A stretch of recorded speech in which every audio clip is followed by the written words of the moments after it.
Salam pemirsa, senang rasanya kita bisa berjumpa kembali bersama saya dalam pembahasan buku Bugar Selamanya.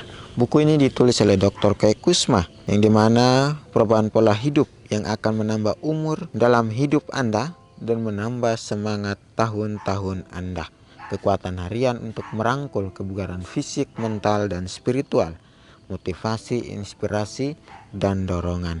Kisah kemenangan dan wawasan menarik tentang manusia dan penciptanya. Buku ini juga mengajarkan kepada kita tentang kesehatan, tentang perubahan pola hidup, dan juga kita dapat kebugaran fisik, mental, dan spiritual itu setiap harinya. Kita mendengar motivasi, inspirasi, dan dorongan. Kita mendengar akan semua itu, maka kita mendapatkan sukacita di dalam kehidupan kita, dapatkan kemenangan tentang wawasan manusia dan penciptanya. Pada saat ini kita akan masuk dalam pembahasannya dengan judul Pernah di Sana, Selesai Melakukannya, Sekarang Apa? Ayat intinya terdapat dalam Pengkhotbah 3 ayat 12 dan 13. Aku tahu bahwa untuk mereka tidak ada yang lebih baik daripada bersuka-suka dan menikmati kesenangan dalam hidup mereka.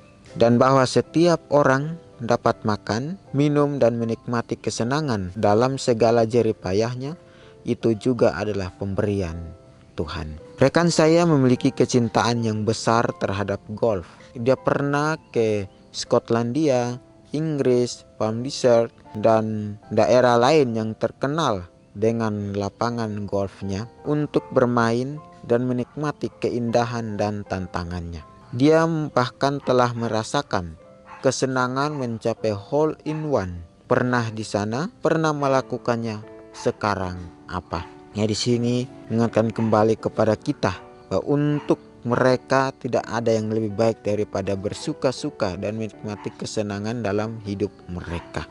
Di sini Tuhan katakan kembali kepada kita bahwa dalam setiap kemauan kita, di dalam setiap kenikmatan kita, itu Tuhan berikan di dalam kehidupan kita. Bukan semata-mata karena kita yang melakukannya, tapi Tuhanlah yang memberikan itu semua di dalam kehidupan kita. Di sini dikatakan bahwa ada seorang yang memiliki kecintaan terhadap golf. Dia pergi ke berbagai negara yang punya lapangan golf untuk bermain dan menikmati keindahan dan tantangannya. Bahkan dia telah merasakan kesenangan mencapai hole in one. Dia telah mencapai semua kesenangan itu. Apalagi yang harus dilakukan di dalam suatu permainan golf ini? Banyak sekali yang dia sudah lewati. Banyak sekali yang dia sudah capai semuanya itu. Tapi sekarang apa? Tuhan katakan kembali kepada kita. Permainan ialah permainan. Pekerjaan ialah pekerjaan. Yang kita lakukan di dalam kehidupan kita harus balance untuk melakukan suatu pekerjaan bersama dengan Tuhan. Tidak ada yang lebih, tidak ada yang kurang di dalam kehidupan kita. Semuanya Tuhan cukupkan bagi kita. Jadi sini dikatakan bahwa Tuan B senang bepergian ke tempat-tempat yang terpencil. Sudan, Maroko, Kepulauan Pasifik, Greenland, Antartika. Dia dan istrinya membawa pulang kisah-kisah petualangan dan perjalanan menarik mereka. Pernah di sana, pernah melakukannya. Sekarang apa? Dr. J telah mencapai pengakuan nasional dalam spesialisasi medisnya dan telah diundang untuk berbicara dan mengadakan konferensi dari Hawaii hingga Miami. Pernah di sana, pernah melakukannya, sekarang apa? Semuanya kita butuh waktu, kita perlu waktu. Tidak ada yang kita mau lakukan tanpa kita memerlukan waktu di dalam kehidupan kita. Kita memerlukan suatu pekerjaan, kita mempunyai waktu untuk kita melakukan. Kita mau melakukan suatu pertandingan, suatu permainan, kita perlu waktu.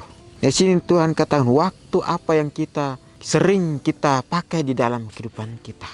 Ada waktu berduka, ada waktu menangis, ada waktu tertawa, ada waktu kita rugi dalam segala hal, ada waktu juga kita mendapatkan kembali keuntungan. Tapi di sini waktu yang Tuhan berikan bagaimana kita mau supaya kita hidup di dalam Tuhan. Waktu itu akan kita set untuk memiliki suatu kesempatan, untuk memiliki suatu kebiasaan untuk kita selalu mendengar akan firman Tuhan.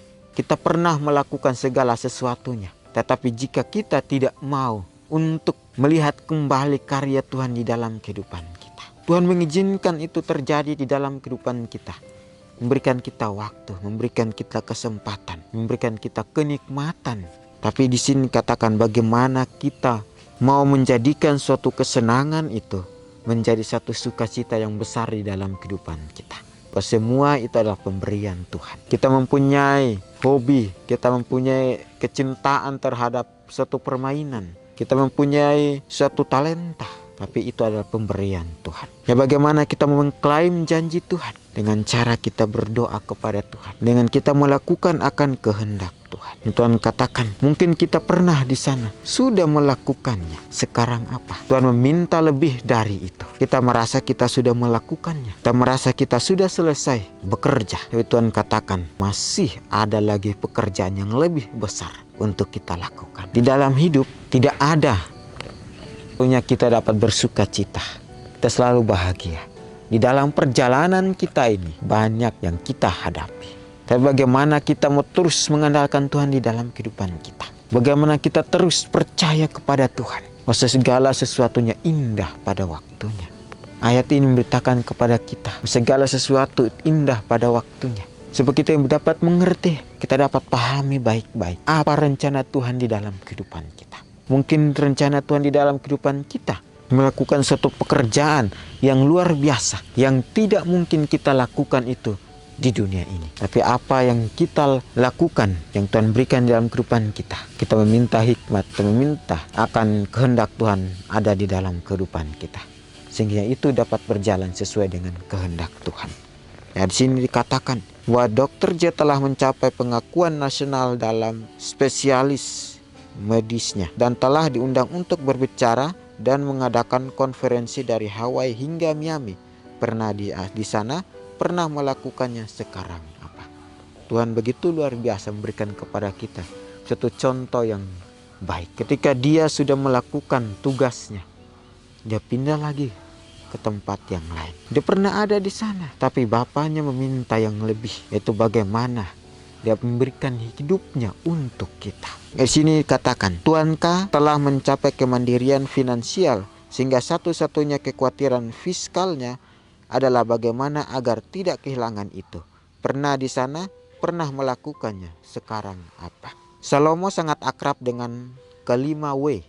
Pekerjaan, hikmat, kekayaan, wanita, dan ibadah. Inilah yang dia pelajari. Pekerjaan, tidak masuk akal untuk bekerja hanya karena kita iri satu sama lain. Pengkhotbah 4 ayat 4. Hikmat, mengejar kebijaksanaan sama tidak masuk akalnya dengan mengejar angin. Pengkhotbah 1 ayat 17.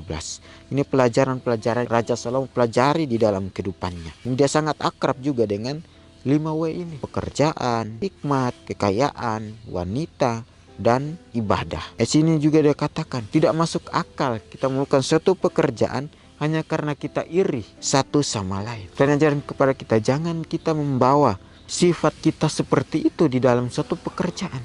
Tapi bagaimana kita melakukan suatu pekerjaan karena kita diberikan kesempatan untuk dapat melakukan pekerjaan memuji memuliakan nama Tuhan. Di sini katakan juga tentang hikmat, mengejar kebijaksanaan sama tidak masuk akalnya dengan mengejar angin. Di sini juga dikatakan kepada kita, kekayaan tidak adil jika bekerja sangat keras hanya demi harta kemudian orang lain yang menikmatinya. Wanita, hidup ini singkat, maka cintailah dan nikmatilah hidup dengan istrimu. Yang berikutnya ialah ibadah. Ketika Anda menyembah Tuhan, berpikirlah sebelum membuat janji. Sangat luar biasa firman ini, mengingatkan kembali kepada kita contoh-contoh yang sudah Raja Salomo pernah alami itu. Tapi di dalam satu perjalanan yang kita nikmati, itu pasti ada rencana Tuhan yang begitu indah. Di sini katakan, hidup adalah perjalanan dan melalui panjangnya perjalanan itulah yang harus kita nikmati. Sangat luar biasa, hidup adalah sebuah perjalanan. Di dalam sebuah perjalanan yang panjang itu ada pengalaman, ada ceritanya masing-masing. Tuhan memberikan kepada kita suatu kehidupan yang begitu luar biasa. Tuhan memberikan kepada kita hikmat untuk kita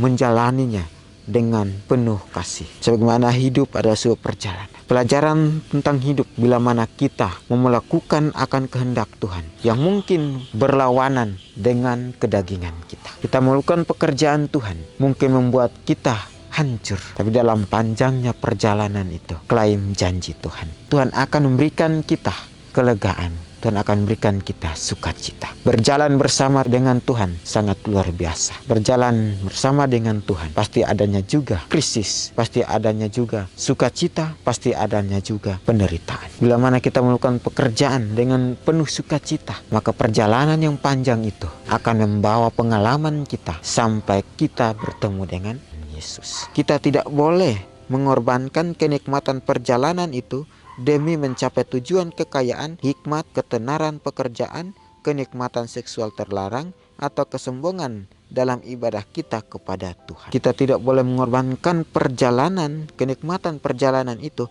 hanya karena kita mempunyai satu tujuan kekayaan, hikmat, ketenaran, atau kenikmatan seksual terlarang, atau kesombongan dalam ibadah kita kepada Tuhan. Kita tidak boleh melakukan itu di dalam kehidupan kita. Teguran yang keras untuk kita umat-umat Tuhan. Raja Salomo sudah ada pada saat itu. Tapi apa yang Tuhan lakukan di dalam kehidupannya, kita pelajari bersama-sama. Firman Tuhan sudah katakan kepada kita. Begitu kita melakukan akan kehendak kita sendiri, maka kita akan kehilangan semuanya itu. Kita akan membawa kebinasaan di dalam kehidupan kita. Jangan sekali kita menggunakan suatu kesempatan itu untuk mencari ketenaran kita, mencari kekayaan, mencari akan kenikmatan seksual itu, mencari kenikmatan seksual terlarang.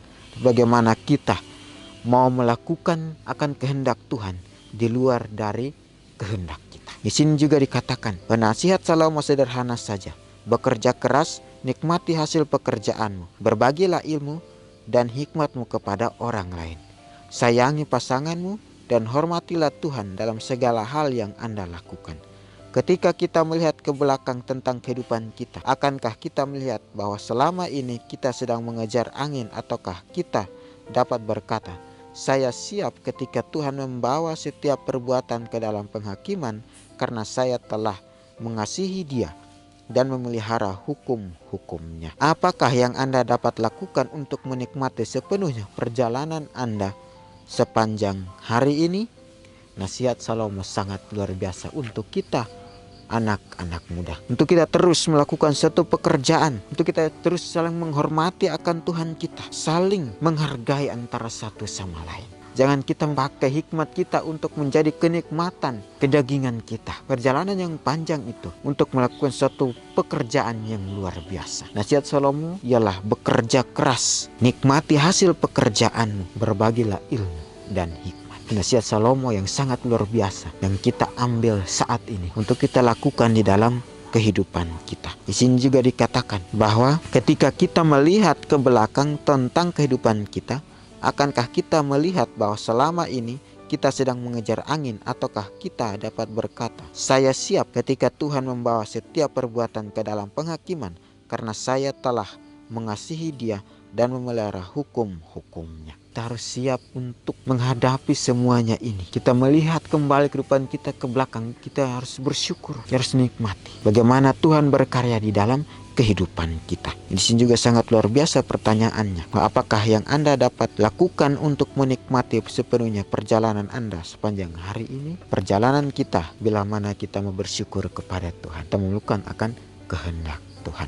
Biarlah nasihat ini menjadi satu firman yang begitu luar biasa untuk kita lakukan di dalam kehidupan kita. Ambil pilihan kita hari ini, karena di mana kita berdiri nanti adalah pilihan kita hari ini.